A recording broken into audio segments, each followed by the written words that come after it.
People think that because I work for Adobe that I never have technical difficulties. Well, it's just not true. A few years ago, I gave a presentation at a conference in San Diego. I got to the room an hour early to get the rental computer set up. It had new system software that I'd never used, and I spent the full hour with the technician getting it to work with my software and files. It kept crashing, and we didn't know why. 5 minutes before I was supposed to start, everything was working fine, so I started. To a standing room only crowd, I started demonstrating my techniques on the computer. It crashed. I laughed it off and rebooted. It crashed again. I rebooted again. Every time I'd open my files and start discussing the technique, it would crash. After about 5 or 6 crashes, people started leaving. On the 7th crash, I gave up. I finished the session feeling like a complete failure. As I walked out the door, a guy came up to me and said, "You don't know how many times I've had my computer crash like that. It was worth the $500 I paid for this conference just to see someone from Adobe crash too." Because it's important for us to share our experiences with each other, I decided to make a movie about leaping into this brand new world of technology and how we as designers feel about it.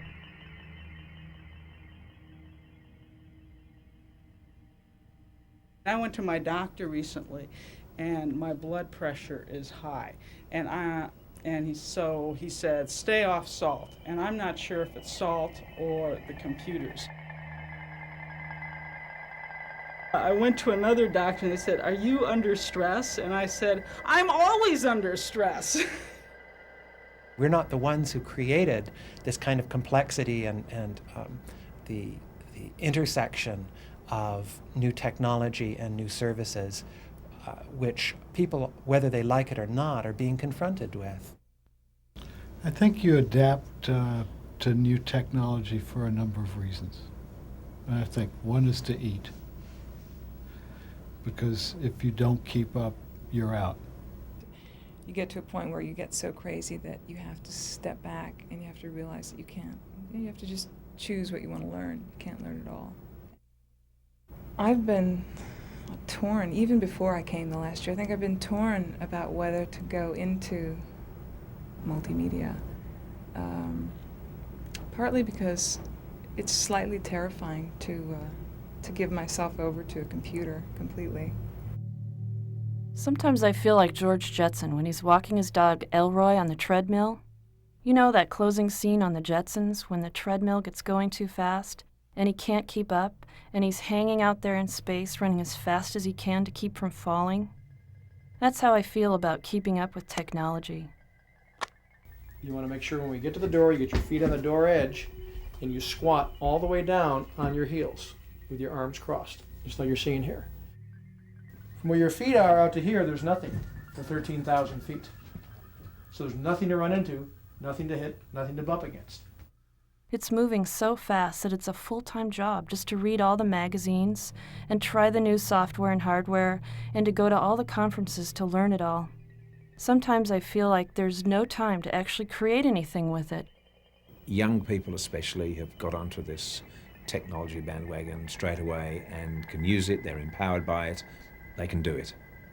A lot of the older designers are not so sure, and they've learnt all these skills of presentation and design, and they want to continue working with them, and the older they are, probably the harder they are to change. The emotional transition there was interesting for me, because I had these people, some spending their whole career, 20 years or more,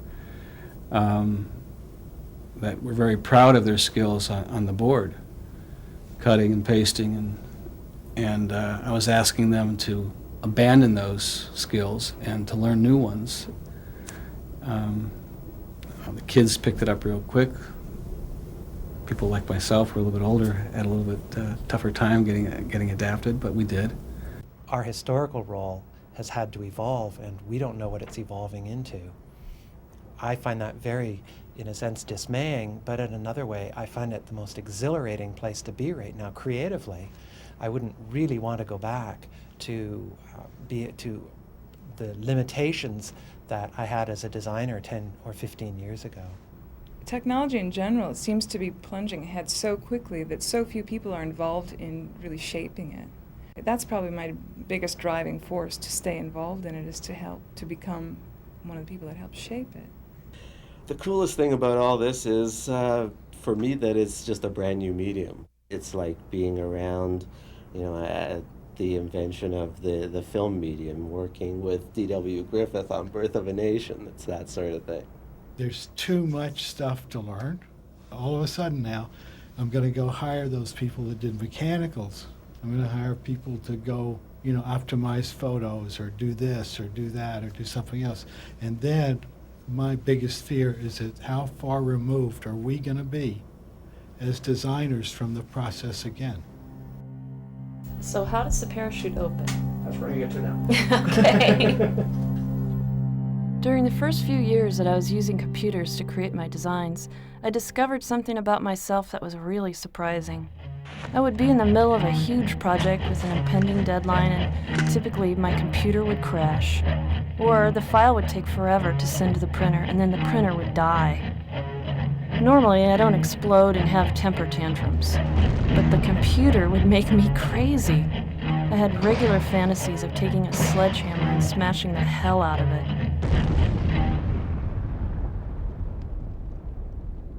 Today, technology is everywhere. Here I am getting ready to jump out of an airplane, and I'm told that the final failsafe is a mini computer that will know if we're in trouble and fire the chute. I can't believe we're trusting our lives to a little computer. It's really scary. You just got it? I think, I don't know. I'm as ready as I'll ever be, probably. Okay, let's go skydive. Okay. We've really adopted and integrated the computer into our work, and at the same time, it's absolutely revolutionized our business. I mean, the kind of work we do, the way we do it, the specifics of what we do each day are all different. You need to know how to drive. I really understand very little about how a car works, but I'm very good at driving one. I really understand very little about how a computer works, but I'm becoming very good at using one. You have to know other programs or other things that are sort of new media tools. In a way, it's great to learn that sort of stuff. In another way, it's turning designers into into engineers almost. Before, we had a very clear mandate. We had the privilege of our own language, something that lawyers still have, accountants still have. Designers no longer have that. A week or so ago, I was with someone who'd gotten these nerd glasses. On the back, it had a quiz saying, are you a nerd? And it asked all these different sort of questions. And, a lot of it was, can you name 6 episodes of Star Trek? But there was another question that was, I think it was, do you know what a font is? And then extra points for, do you know what font this quiz is in? And I was horrified to think that sort of our profession had become the domain of the nerds. Engineers will be the superheroes of the next century. They are the explorers and creators of a whole new world and a new way of living and working. Designers and artists of all types need to learn how to work with engineers and to understand what they can do. In the past, we've relied on color separators, printers, and typesetters to help us do our jobs. Now we need to develop good working relationships with technical experts in a different realm. A good designer understands something about ink and paper and printing presses.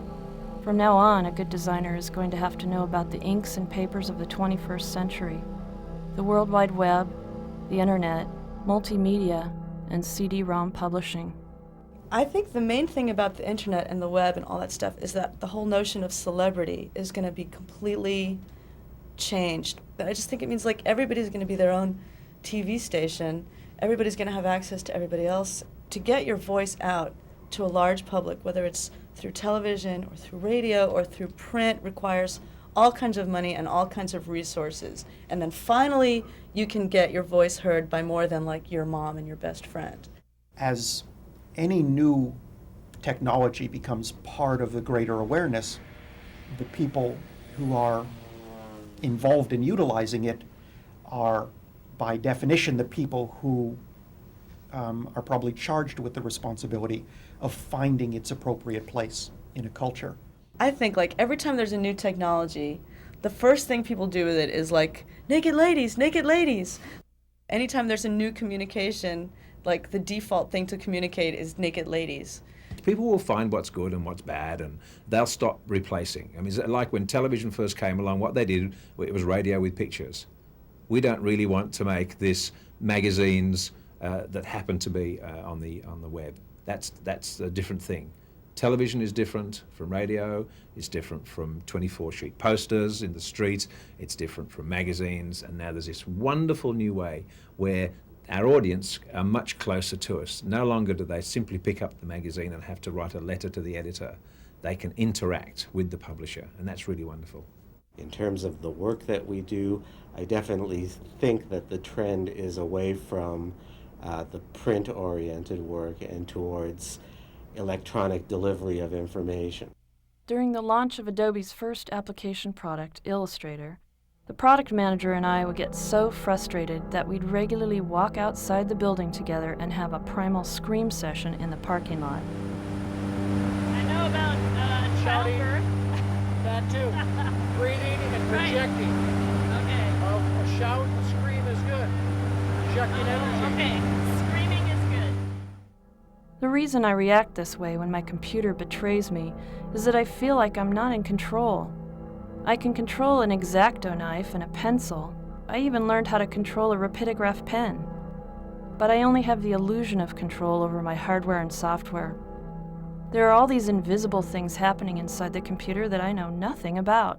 I learned Illustrator and I learned Photoshop, and it was totally fun.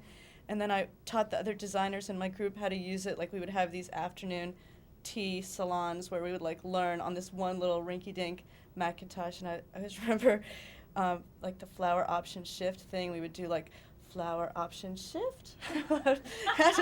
Everybody remembered it like a little ballet step. Flower option shift. In a design process, creating something that someone else is going to use, and you put it into a user group setting and you watch them do that for something you've just made. That's really where design is going, I think. This is where designers can really score, use the skills that they've developed in the other technologies and apply it to this. Just spot what the tools are good at and use them to good effect. And really, designers have had more power in their own hands than they've ever had before. And it's really, really, the sky's the limit. Last year, my husband and I took our son to look at some preschools. We went to one and sat in the classroom for a while. The teacher was a middle-aged woman who had a wonderful way with the children. We were really impressed with her. But our 4-year-old son said he hated it and didn't want to go there. When I asked him why, he told me that he didn't like the teacher because she was old and her wrinkles were scary. We chose that school anyway because we knew he would grow and learn there. A year later, when he was ready to go to kindergarten, he told us that he didn't want to leave his preschool because he loved his teacher. I remember my first day of kindergarten as being one of the scariest days of my life. As adults, we're constantly confronted with change and unknown situations. It's up to us to face our fear of the unknown so that we can continue to grow and learn as artists and human beings.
was great.